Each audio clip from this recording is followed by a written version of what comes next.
स्वागत है आपका सोनी क्लासेज में। आज हम लोग सैनिक स्कूल का रीजनिंग का फर्स्ट चैप्टर एनालॉगी पढ़ेंगे। ठीक है, एनालॉगी का मतलब होता है सिमिलरिटी, और ये आपको पता ही कि क्लास 6 के बच्चों के लिए हम तैयारी कर रहे हैं। इसमें एनालॉगी का मतलब होता है सिमिलरिटी। इस सेक्शन में क्वेश्चंस जो होंगे कुछ यूँ होंगे कि आपको सिमिलैरिटी मतलब कि शो करना है। जैसे एग्जाम्पल के तौर पर हम लें कि कॉलेज में क्या होते हैं, कॉलेज में क्या होंगे, स्टूडेंट्स होते हैं। ठीक है, तो ठीक उसी तरह से हमको अब दे देगा हॉस्पिटल, और यहाँ पे हमको भरना होगा कि क्या इसमें होगा। तो कितना सिंपल होगा कि कॉलेज में अगर स्टूडेंट्स हैं तो हॉस्पिटल में क्या होंगे, पेशेंट्स होंगे।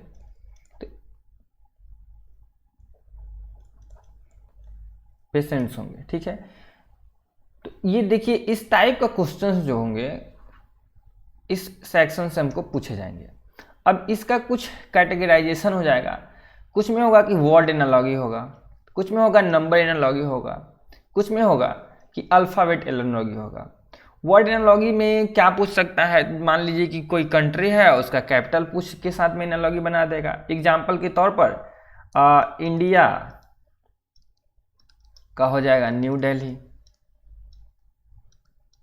ठीक, अब इसी तरह से आपसे पूछ दे नेपाल, तो नेपाल का जब तक आपको कैपिटल नहीं याद रहेगा या फिर करेंसी नहीं याद रहेगा तो आप इसको सॉल्व नहीं कर पाएंगे। ठीक है, तो ये हो गया वर्ड एनालॉगी वाले में।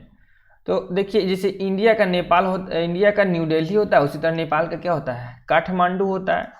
तो ये चीज़ यहाँ पे भरा जाएगा।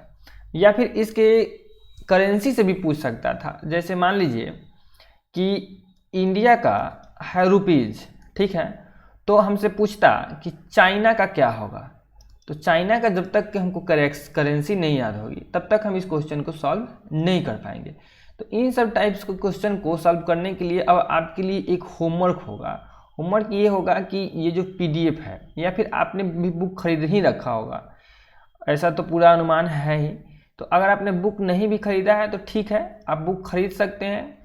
अरिहंत का बुक ले लीजिएगा, ये अरिहंत के बुक से ही हम पढ़ा रहे हैं, और उसमें जो ये जितना दिया है उतना याद कर लीजिएगा एटलीस्ट, और भी जितना आपसे हो सके उतना याद कर लीजिएगा। बहुत मतलब कि हेल्पफुल आपके लिए होगा। कुछ ऑक्यूपेशंस हैं, जैसे लॉयर कहाँ काम करते हैं, कोर्ट में, इनका क्या काम होता है, लीगल प्रैक्टिस मानी कानूनी प्रक्रिया को करना। सर्वेंट्स के कहाँ घर काम कहाँ करेंगे, तो घर में काम करेंगे, सेवा देना इनका काम होता है। ब्यूटिशियंस पार्लर में मिलेंगे, मेकअप ये सब का काम करते हैं वो लोग। तो ये सब चीज़ें भी आप याद रखिएगा।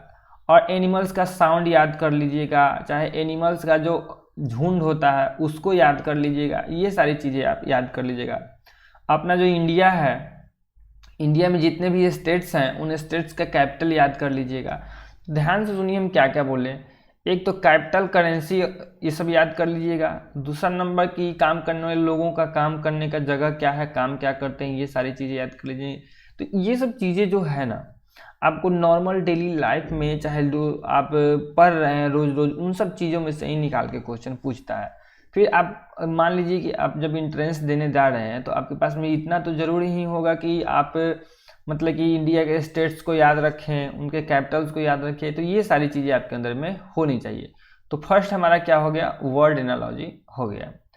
ठीक है, एंटोनिम सिनोनिम से क्वेश्चन पूछ सकता है, यूनिट एंड क्वांटिटी से क्वेश्चन पूछ सकता है, मेजरमेंट एंड इंस्ट्रूमेंट से क्वेश्चन पूछ सकता है, वर्कर एंड टूल रिलेशनशिप से, इंडिविजुअल्स एंड इट्स ड्वेलिंग से, इन सारी चीज़ों से क्वेश्चन पूछ सकता है। जैसे एग्जांपल के तौर पर यहाँ एक और देख लीजिए, मध्य प्रदेश की जो कैपिटल है वो भोपाल है, तो महाराष्ट्र का कहाँ है। ठीक है, तो देखिए ये 4 ऑप्शन में से किसी एक को हमको क्या करना होगा, चूज करना होगा।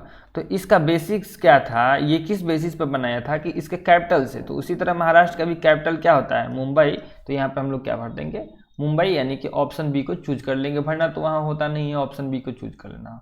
तो वर्ड एनालॉगी समझ में आया। नंबर एनालॉगी भी ठीक इसी तरह से है। नंबर एनालॉगी भी क्या है, ठीक इसी तरह है। जैसे यहाँ देखिए 2 का स्क्वायर 4 होता है, तो 3 का स्क्वायर कितना हो जाएगा, 9 हो जाएगा। तो ये सारी चीज़ें इसमें हैं। तो वर्ड एनालॉगी भी समझ गया।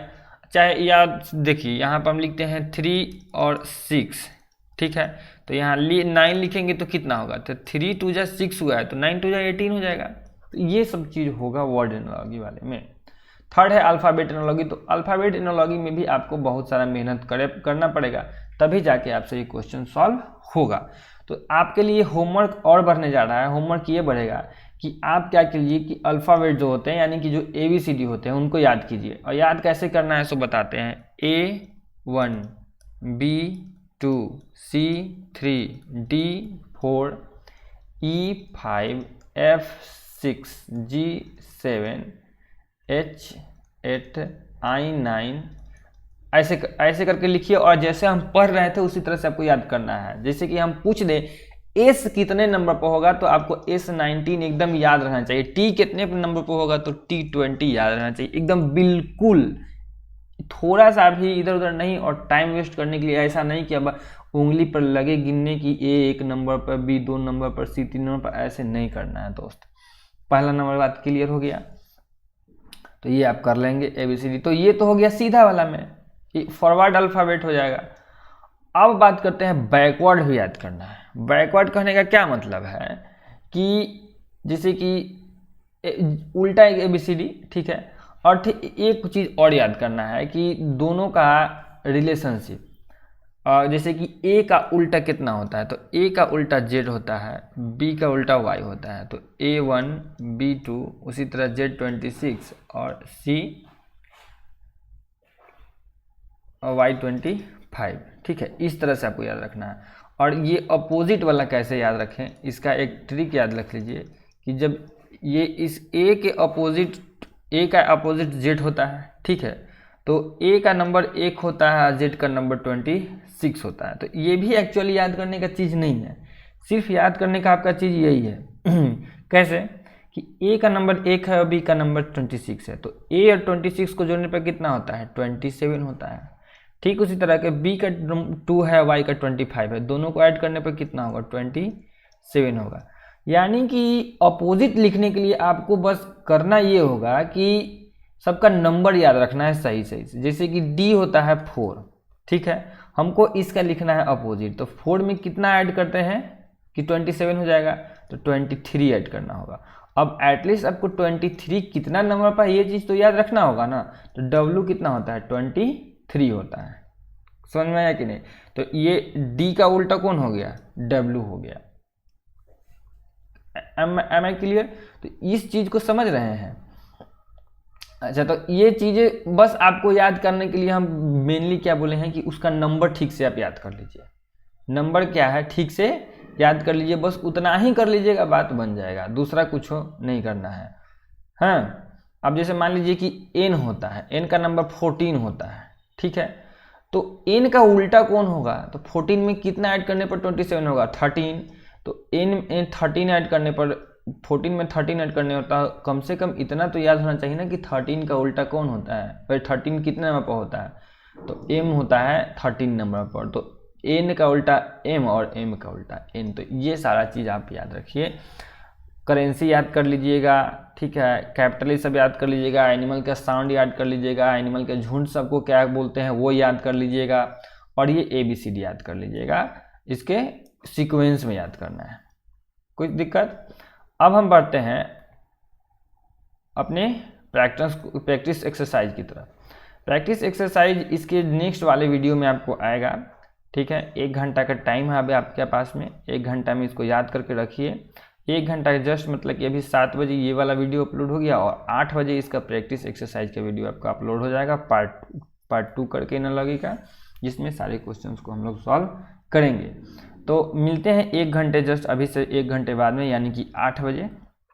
क्योंकि टाइम बहुत कम है इसलिए हम जल्दी सोच रहे हैं कि आपको ये करा दें। टेलीग्राम ग्रुप से जुड़े हुए होइएगा ही, अगर नहीं जुड़े हुए हों तो टेलीग्राम से जुड़ जाइए। वहाँ पे आपको इसका PDF डाला हुआ है, PDF डाउनलोड कर लीजिए। फर्स्ट नंबर बाद, सेकंड नंबर बाद की कॉपी पर, जिसको 5 बार 7 बार लिख के याद कर लीजिए। और मिलेंगे आपसे अब नेक्स्ट वीडियो में 8 बजे, ठीक है। तब तक के लिए जय हिंद।